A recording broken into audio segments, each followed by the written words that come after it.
Bueno, vamos a continuar la, con la unidad 3, con la unidad didáctica número 3, en la que abordamos los anestésicos generales de uso endovenoso.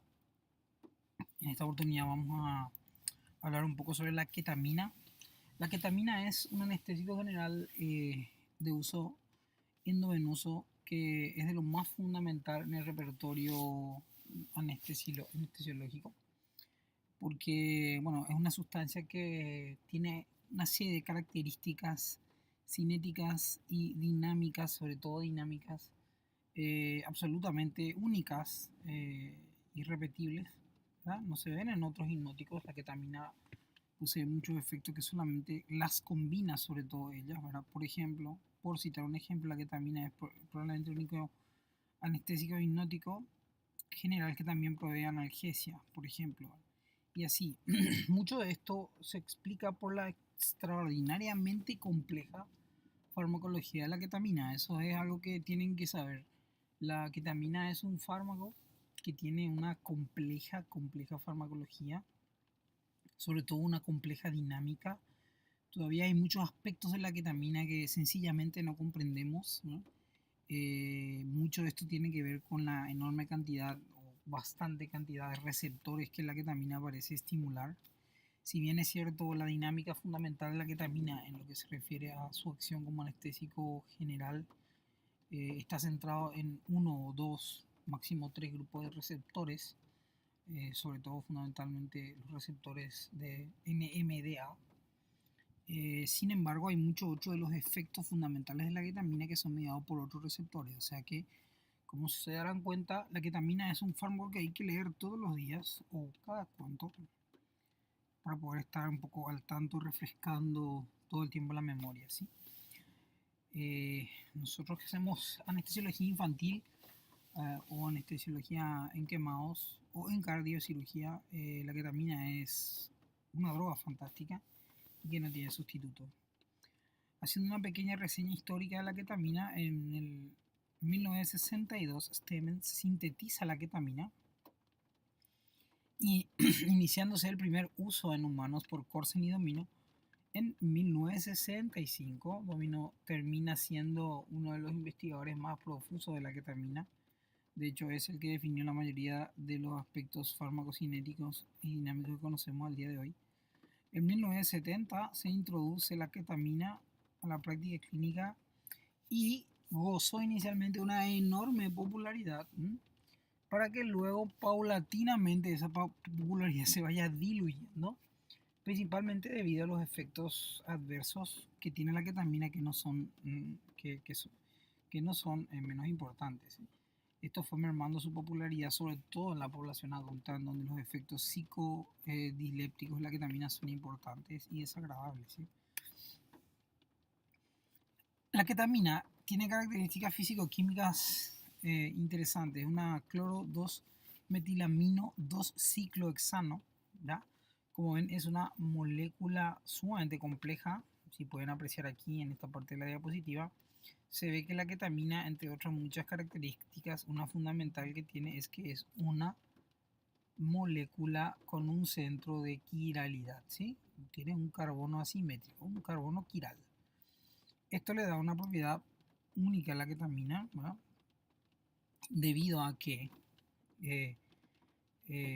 bueno, los preparados comerciales inicialmente son de una muestra racémica, ¿sí?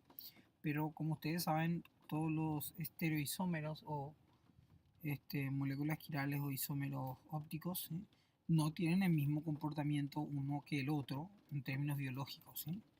Hay muchos ejemplos para citar. Los mismos aminoácidos son todos moléculas quirales, ¿verdad? Y no todos los aminoácidos eh, son igual de útiles, ¿sí? Hay un grupo de aminoácidos que son un isómero que es el que la naturaleza utiliza y el otro que no, de la misma forma con la ketamina, ¿sí? El comportamiento dinámico, incluso cinético, de la R-ketamina y la S-ketamina no son iguales. La S-ketamina es el isómero que es clínicamente más relevante, es el que explica la mayoría de los efectos biológicos de la molécula. Es una molécula compleja, como ya vieron, de 238 kilodalton de peso molecular, que es parcialmente hidrosoluble, tiene un aspecto de sal cristalina cuando está liofilizada o en aspecto de cristal, ¿no? Tiene un pKa cercano al pH neutro, muy importante esto, un pKa cercano al pH neutro, esto le proporciona unas propiedades interesantes para facilitar el paso a través de la barrera hematoencefálica de la molécula. Por vía parenteral tiene una biodisponibilidad del 93% y por vía oral, una cosa muy llamativa e importante es que la biodisponibilidad es apenas del 20%. La ketamina es una sustancia que usada por vía oral tiene un enorme efecto de primer paso. Además, una reconstituida, la ketamina es una solución clara, incolora, ¿sí? No tiene ningún aspecto, es que una solución parece agua, ¿no? Y es sumamente estable a temperatura ambiente, una ventaja muy importante de la ketamina, súper importante, sobre todo en nuestros climas muy calurosos, ¿no? Las presentaciones farmacéuticas son ligeramente ácidas, ¿no? Y ellas están destinadas sobre todo para el uso de la vía intravenosa y la vía intramuscular, aunque la ketamina se puede hacer actualmente casi por cualquier vía, siempre que el preparado sea adecuado para esa vía que se va a administrar. Si la vía oral es utilizada la vía intranasal, es utilizada la vía intratecal, incluso la vía epidural. Y la vía intramuscular, por supuesto, que nosotros usamos frecuentemente para poder inducir sedación o incluso anestesia general en niños en donde el acceso vascular es complicado, ¿sí? Tiene un preservante, ¿sí? Que es el femerol, ¿no? El preservante femerol, que es la causa por la que las preparaciones convencionales de ketamina no deben ser utilizadas por vía epidural, ¿sí? Ustedes van a ver después que debido a las propiedades dinámicas de la ketamina, se está utilizando la ketamina como coadyuvante en la anestesia neuroaxial, sobre todo en la epidural. Y pero el femerol, que es el preservante de las preparaciones convencionales, tiene importantes efectos neurotóxicos, por lo tanto no hay que utilizar las preparaciones convencionales con dicho objetivo. Otra cosa importante de la ketamina y que lo diferencia del propofol es que no produce tromboflebitis ni alteraciones tisulares en su uso intramuscular ni tampoco intravenoso, ¿sí? La ketamina no duele al ser inyectada en forma intravenosa, a diferencia del propofol, que sí duele mucho. Sobre todo este problema, como les dije, se ve en los niños pequeños cuando se hace dosis a velocidades importantes o cuando se administran determinadas dosis a través de accesos vasculares pequeños, venas chiquititas, y es 10 veces más liposoluble que el tiopental. La cinética, la farmacocinética de la ketamina, muy interesante. Como ustedes ven aquí a la derecha, de nuevo vemos el cuadro clásico de la cinética del bolo de la ketamina con un intervalo terapéutico. ¿Ya? Con un intervalo terapéutico estrecho, relativamente estrecho, aunque estos datos son sumamente variables. Después vamos a volver a este punto, a la cinética, ¿sí? Vamos a entrar primero a la dinámica de la ketamina, ¿sí? La farmacodinámica de la ketamina es, como ya les anticipé al comienzo de la charla, sumamente compleja.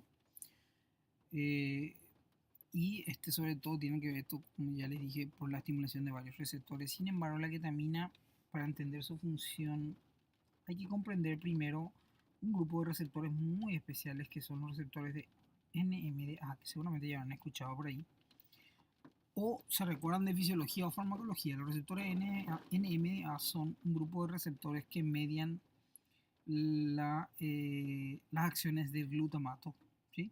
El glutamato es un neurotransmisor excitatorio, ¿sí? Se produce despolarización en las membranas de las neuronas. Y los receptores de glutamato son un grupo muy grande y heterogéneo de receptores, ¿sí? Que conforman muchos de ellos la superfamilia de receptores de proteína G, sobre todo un grupo, que pueden ser básicamente clasificados en dos: ionotrópicos o metaotrópicos, ¿sí? Es decir, receptores NMDA que son canales iónicos, o receptores NMDA que no lo son, que son proteínas, que son receptores asociados a proteína G, por ejemplo, y que traducen la señal a la membrana a través de segundos mensajeros, ¿sí? El receptor de NMDA es uno de los tres subtipos de receptores ionotrópicos del glutamato, ¿sí? Los otros dos subgrupos de receptores ionotrópicos del glutamato son los receptores AMPA y kianato, que ahora vamos a dejar a un lado, no vamos a entrar en ese tema, porque no es el tema que nos incumbe ahora. Y para la activación del receptor de NMDA es necesaria la unión simultánea del glutamato y la glicina. Ustedes verán aquí a la derecha, este es el receptor de NMDA, que es un receptor cuyo ligando es el glutamato, pero cuyo cofactor, digamos, es la glicina. Es decir, ambos ligandos tienen que unirse al receptor para que este receptor haga su acción, que es ¿cuál? Es un receptor ionotrópico de NMDA, es decir, es un canal iónico que deja pasar fundamentalmente calcio, ¿ya? Pero además sodio, deja entrar sodio por supuesto, y deja salir potasio, es decir, favorece un efecto despolarizante de la membrana celular, ¿ya? El receptor NMDA es un receptor canal de calcio, aunque también, como ya dijimos, es permeable al sodio y al potasio en menor grado. Se encuentra participando en numerosos fenómenos fisiológicos y fisiopatológicos, como la depresión, por ejemplo, muy variados de todos los tipos, grupos y colores, y en lo que respecta a la anestesia en particular, por ejemplo, fenómenos de Winout, que son aquellos fenómenos relacionados con el inicio de la instauración del dolor crónico en un paciente que no ha sido bien manejado en su episodio de dolor agudo perioperatorio, por ejemplo. En lo que respecta al sistema nervioso central, la ketamina produce una pérdida de conocimiento, ¿sí? Y una analgesia, ambas dosis dependientes, ¿sí? Esto es una combinación única y notable de este hipnótico endovenoso. No solamente produce hipnosis, sino también analgesia dosis dependiente. Y la analgesia es una característica única, evidentemente mediada por otro grupo de receptores, y es propia de la ketamina.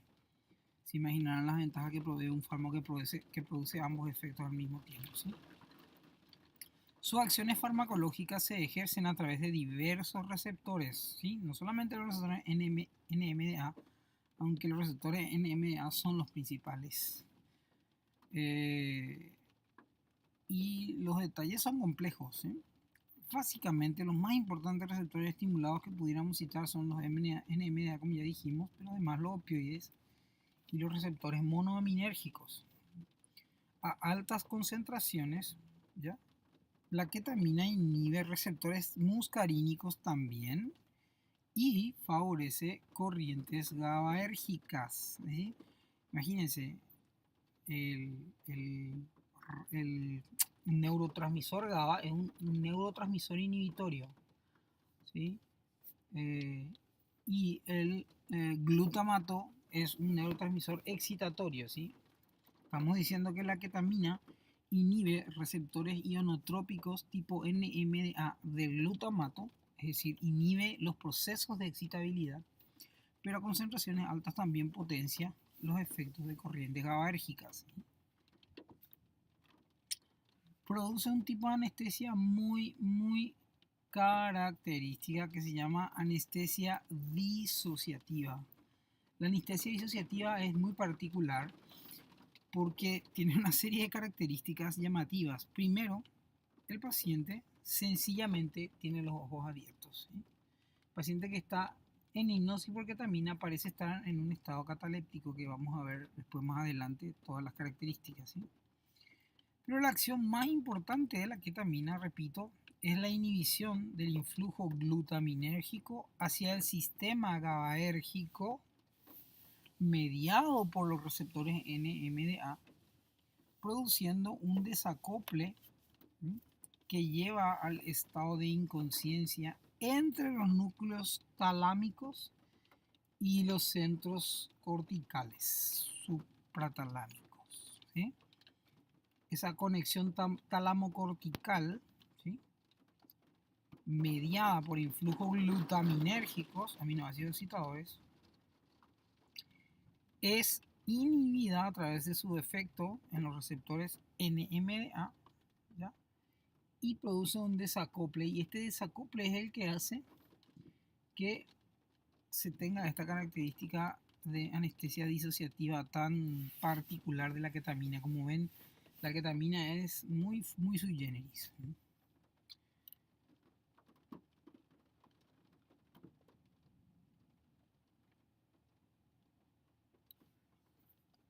Como dijimos, la anestesia disociativa es un estado muy particular. El paciente impresiona estar en un estado como cataléptico, ¿sí?, quieto, con los ojos abiertos, como si estuviera despierto, pero sin moverse, ni responder a palabras, ni nada. Los ojos abiertos, como dije, no hay pérdida de respiración espontánea cuando se usa la ketamina como monodroga a dosis no tan altas. El paciente sigue respirando, esto es sumamente ventajoso, sobre todo, repito, para los que hacemos, por ejemplo, anestesia infantil, en el que la ketamina nos puede servir como un fármaco sedante muy importante y de un perfil muy favorable, porque nos permite tenerle al chico todavía quieto, digamos, quieto, sedado, pero sin los efectos depresivos habituales que se ve en otros hipnóticos o en los opioides, por ejemplo. Entonces uno puede hacerle un poco de ketamina al chico, el chico se queda quietito, deja de llorar, deja de moverse, y eso te permite monitorizarlo, incluso hacerle una vía periférica si es que la medicación fue intramuscular, etcétera, etcétera. Se observa un nistagmus lateral que es característico de la ketamina. También hay lagrimeo y salivación, como dijimos, por estimulación de receptores muscarínicos. Esto puede ser un inconveniente, sobre todo la salivación, cuando estamos hablando de niños, porque si inducimos una sedación o un plano intermedio en los niños y esto genera importantes cialorrea, esto pudiera precipitar un laringoespasmo, ¿sí? En pediatría es relativamente frecuente el laringoespasmo y un escenario bastante incómodo y dificultoso, sobre todo si el chico está sin vía. Entonces, la forma de solucionar esto, vamos a verlo después, de administrando un anticialógo concomitantemente. La analgesia que provee la ketamina es bastante importante, es de gran potencia, y se conserva un gran número de reflejos durante esta sedación, aunque estricto sensu no se consideran estos reflejos protectores. Persisten el reflejo de oxígeno, el reflejo corneal, el de deglución, etcétera, etcétera, ¿ya? La amnesia no es tan efectiva como en el caso de las benzodiazepinas, y esto hay que tener cuidado con esto, ¿sí? La amnesia no es tan efectiva. Pudiera el paciente recordar algunos episodios, sobre todo si las dosis son subanestésicas. Estamos hablando de sedación. La ketamina S ya produce una recuperación más veloz y un mejor perfil de efectos adversos que la ketamina racémica, requiriendo una menor dosis del fármaco, ¿sí? El efecto analgésico postoperatorio es muy importante en la ketamina y de hecho se usa como parte de la estrategia de analgesia multimodal, por ejemplo, o la analgesia anticipada. La ketamina participa en la inhibición de la hipersensibilización central nociceptiva, atenuando la tolerancia activa a los opioides. Esto es muy importante. La hipersensibilización central nociceptiva es un proceso o un fenómeno fisiológico que vamos a ver más adelante cuando estudiemos vías del dolor. Bueno, ustedes sabrán las vías del dolor, que son vías aferentes simpáticas que abordan el asta posterior de la médula espinal, perdón, establecen una serie de conexiones con interneuronas en el asta posterior y en otras estructuras de la médula. Repito, no vamos a entrar en este tema ahora. Muchas de estas interneuronas son protagonistas principales de procesos de hipersensibilización al dolor, ¿sí?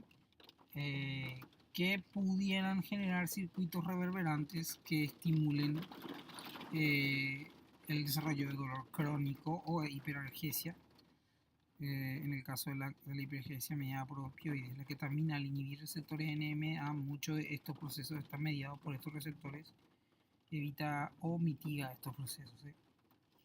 El enantiómero S interactúa con el receptor mu y podría explicar muchos de los efectos analgésicos observados en la ketamina. Siguiendo con los efectos dinámicos en el sistema nervioso central, la ketamina aumenta el metabolismo cerebral, ¿sí? Aumenta la presión intracraneana, sobre todo a dosis elevadas, y el consumo de oxígeno cerebral, ¿sí? Metabólico de oxígeno cerebral, porque presenta efectos excitatorios del sistema nervioso central, sobre todo, como dije ya, en dosis anestésicas, ¿sí? La respuesta cerebrovascular al dióxido de carbono está conservada en la ketamina y posee un efecto neuroprotector todavía cuestionable, aunque hay evidencia cada vez más importante de que efectivamente la ketamina es neuroprotectora. Otra vez, esto tiene que ver con la inhibición de la acción del glutamato mediada por receptores NMDA. Y en la dinámica también hay que citar estas reacciones que se llaman reacciones de emersión o de despertar, que se observan cuando se administra ketamina. Muchas de estas reacciones fueron las causantes principales de que la popularidad inicial de la ketamina se haya diluido tanto, ¿verdad? A pesar de que ahora ya conocemos cómo manejar estos procesos y ha hecho que la ketamina recuperara su protagonismo, ¿sí? Las reacciones de emersión son una serie de eventos psicológicos adversos en donde el paciente se queja o manifiesta haber tenido sueños vívidos, experiencias extracorpóreas como haber salido de su propio cuerpo, ilusiones, a veces incluso alucinaciones visuales, auditivas, sentimientos de confusión, euforia e incluso temor. Todos estos eventos se pueden observar en pacientes en los que se administró ketamina, sobre todo en adultos y sobre todo en un grupo de adultos específicos que reúne una serie de factores de riesgos en los que se puede ver estas reacciones de inmersión. Ustedes sabrán, o sea, se darán cuenta que estas reacciones de inmersión son muy aparatosas y producen mucho disconfort en todo el equipo, además de en el paciente. Aunque el paciente no recuerda luego al recuperar la conciencia ninguno de estos eventos, el espectáculo que se ve cuando hay reacción de emersión en la ketamina es bastante bochornoso, ¿eh? En general, estas reacciones se registran dentro de la primera hora luego de haber administrado la ketamina, luego de la emersión. Dentro de esa primera hora, a veces ya inmediatamente el paciente se despierta, ya hace un escándalo, grita, dice que ve cosas. No es tan frecuente, pero sucede. Los factores predisponentes para las reacciones de emersión son la edad, ¿sí? Los niños prácticamente no presentan estos eventos. Yo nunca lo vi. Nunca vi reacciones a la emersión a la ketamina en niños. Sin embargo, en adultos sí ya he visto. A mí mismo me ha pasado con un paciente, con unos 2-3 pacientes, ¿verdad? El sexo es más frecuente en las mujeres, ¿sí? Y sobre todo este detalle que siempre tienen que fijarse a la hora de administrar ketamina: el estado de labilidad o susceptibilidad psicológica del paciente, sus antecedentes depresivos o la situación en la que vas a producir la sedación. Es muy frecuente, por ejemplo, en obstetricia, una paciente entra para un legrado que tiene un antecedente de una pérdida, a lo mejor el bebé que perdió es un bebé sobrevalorado, supervalorado, hay un estado de labilidad emocional, etcétera, etcétera. Ese tipo de pacientes pueden ser muy propensos a presentar este tipo de eventos, ¿sí? De hecho, yo en mi experiencia particular tuve un evento de emersión en la ketamina muy importante en una paciente de este tipo. Le produje, o sea, le sedé con un poco de ketamina y la paciente sencillamente enloqueció, ¿sí? Empezó a nombrar a su hijo, el nombre que le había puesto, a llorar, a llamarle, a verle a los santos, a Cristo, etcétera, etcétera, fue problemático realmente. Entonces, como ven, esto es un tema que hay que cuidar. Y sobre todo también las dosis y la velocidad de administración. Cuando más alta la dosis, más rápido se administra, más probable que ocurra. Ahora, hay un detalle interesante. Muchas de estas reacciones a la emersión de la ketamina se pueden mitigar o se reducen bastante con el uso previo de benzodiazepinas, previo al uso de la ketamina. Entre los efectos farmacodinámicos de la ketamina a nivel cardiovascular, verán los que ya usaron ketamina, que al usar la ketamina se produce un aumento de la frecuencia cardíaca, de la presión arterial y del gasto cardíaco. ¿Sí? Todos efectos mediados por el sistema nervioso simpático. La ketamina de hecho estimula el sistema nervioso simpático. ¿Sí? Sin embargo, por este efecto es que produce el aumento de la frecuencia, de la presión y el gasto. Sin embargo, el efecto inotrópico negativo, existe un efecto inotrópico negativo directo sobre el músculo cardíaco por su interferencia con el metabolismo del calcio, ¿sí? De la ketamina, y a su vez un efecto indirecto inotrópico positivo derivado de la activación del sistema nervioso simpático. Es decir, hay una especie de empate técnico, digamos, un balance, motivo por el cual el efecto inotrópico negativo generalmente no se observa en los pacientes a los que se administra ketamina, excepto en aquellos que están crónicamente sometidos a un estrés, ¿sí? Y que han consumido muchas de las reservas catecolaminérgicas de las terminaciones nerviosas. Lo característico son pacientes infectados, internados en la UCI por largos periodos, desnutridos, con estrés metabólico importante, pacientes que ya han desgastado toda su reserva catecolaminérgica. En estos pacientes tal vez la ketamina pudiera tener un efecto paradojal. En vez de conservar el estado hemodinámico, pudiera provocar un deterioro hemodinámico debido a que el efecto simpático que contrarresta el efecto inotrópico negativo directo no puede realizarse por el consumo de catecolaminas. La ketamina aumenta el consumo de oxígeno miocárdico y esto es muy importante cuando se está induciendo a pacientes coronarios, ¿sí? Hay que tener cuidado con eso. Aumenta la presión pulmonar. Los efectos inotrópicos negativos, como ya dijimos, se ven enmascarados por la estimulación simpática, como ya dijimos, excepto en los pacientes con déficit de catecolaminas. Es el fármaco de elección en pacientes agudos hemodinámicamente inestables, ¿sí? Un shock hipovolémico, una hemorragia masiva, obstétrica, ¿sí? Un estado de descompensación cardíaca aguda, un taponamiento cardíaco, una pericarditis obstructiva, etcétera, etcétera, ¿no? Los efectos hemodinámicos pueden mitigarse con el uso de benzodiazepinas también, ¿sí? Con el uso de benzodiazepinas es posible disminuir el aumento de la frecuencia cardíaca, de la presión arterial y del gasto cardíaco en el caso de que uno quiera usar ketamina en pacientes en donde estos efectos simpáticos pudieran ser poco deseados, ¿sí? Como ya dijimos, coronarios, hipertensos, por ejemplo.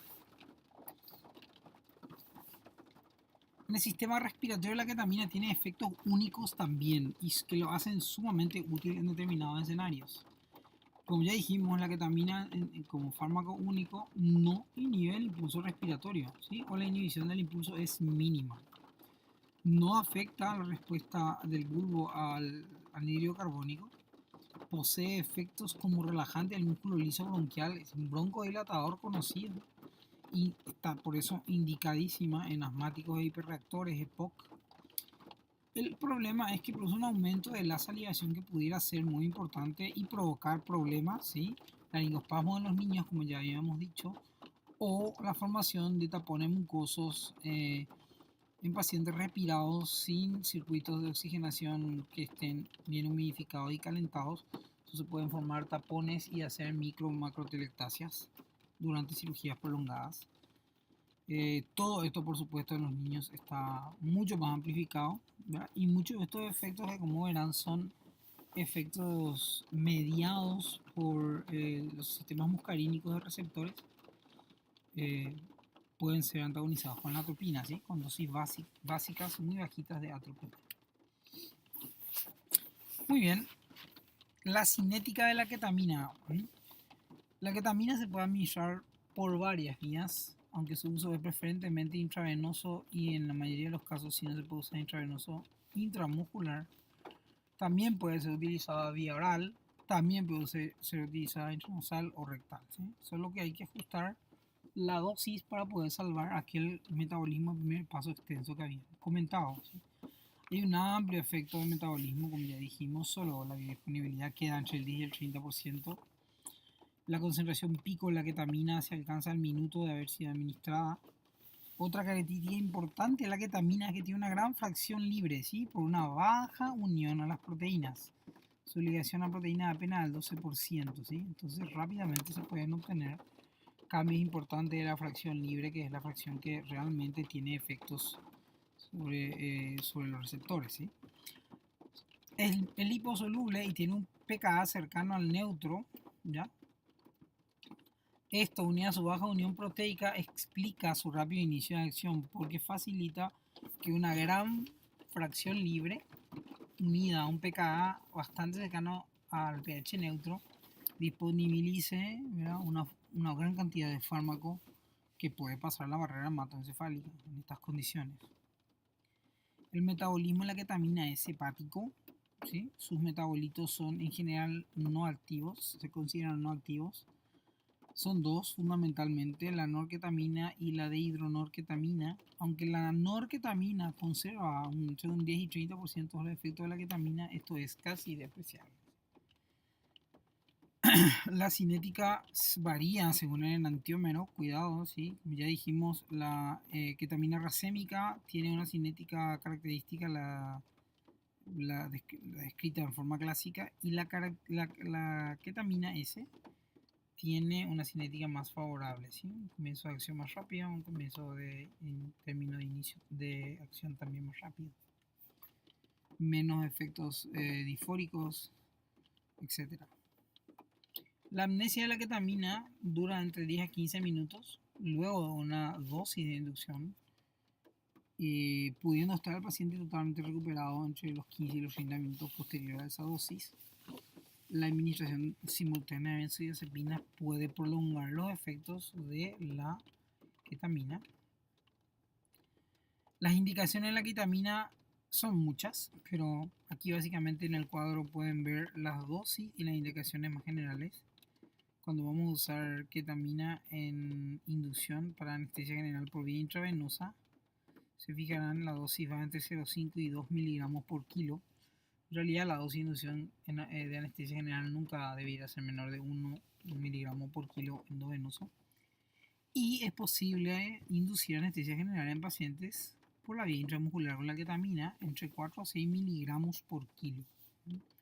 Repito, esto es muy importante en los pacientes pediátricos con acceso vascular difícil.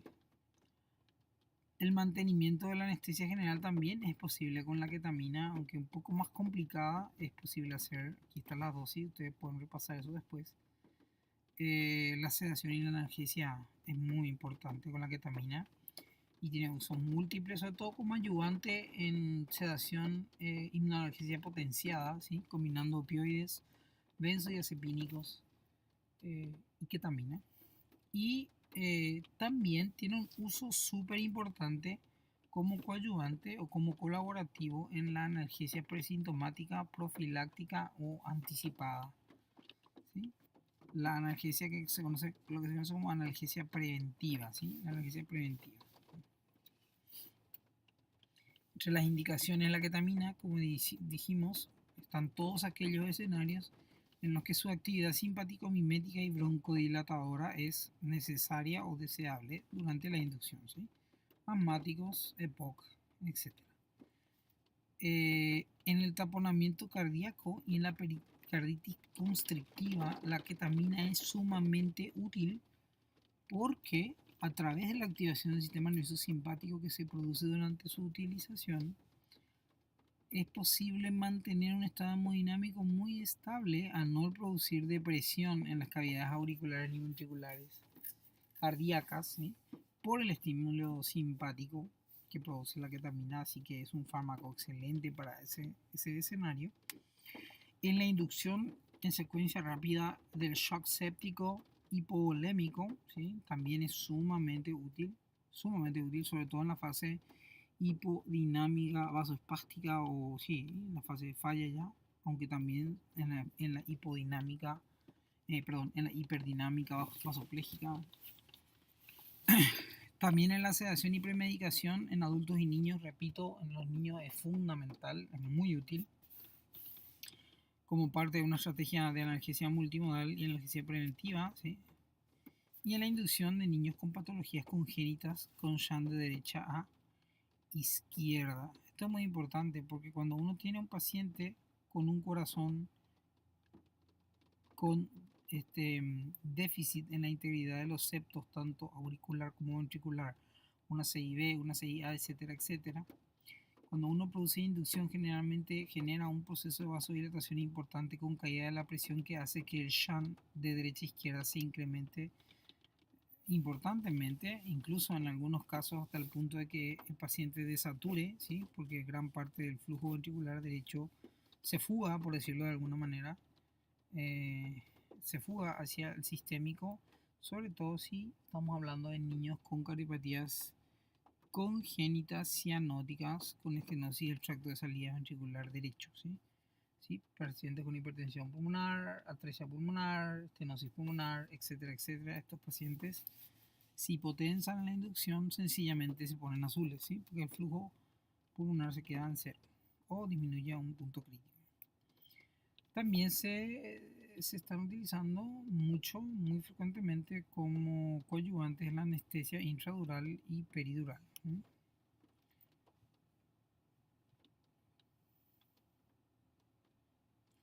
¿Cuáles son las contraindicaciones de la ketamina? Vamos terminando. La presión intracraneal elevada es una contraindicación de la ketamina, una contraindicación relativa. Habíamos visto que la ketamina eleva la presión intracraneana. La presión intraocular está controversial, pero en general se recomienda no utilizar.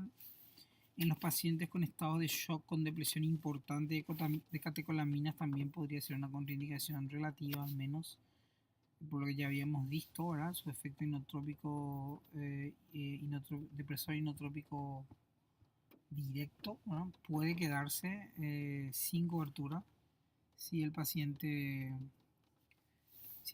no tiene reservas catecolamínicas. En los neonatos pudiera estar contraindicado, sobre todo a la luz de las últimas evidencias que fármacos que actúan sobre receptores NMA o GABAérgicos pudieran producir alteraciones en el neurodesarrollo de los neonatos, ¿sí? Esto sobre todo es evidencia indirecta en investigación en ratas, pero también se ha visto algunos efectos en niños pequeños. Los pacientes con cardiopatía isquémica también, por lo que ya habíamos dicho, el paciente con cardiopatía isquémica no puede tener un estado de aumento de consumo de oxígeno miocárdico, pudiera producirse un infarto y la ketamina produce este proceso, ¿sí? En los neurismas vasculares, sobre todo porque la ketamina en dosis anestésicas generales eleva la presión arterial, como ya dijimos, y en los pacientes en donde haya en realidad no solamente antecedentes de lío postoperatorio, sino en los pacientes que tuvieron problemas, o sea, factores de riesgo acumulados para reacciones de emersión de la ketamina, ¿sí? En estos pacientes habría que evitar usar ketamina. Bueno, y esto es todo sobre la ketamina. Espero que les sirva como una ayuda para seguir estudiando.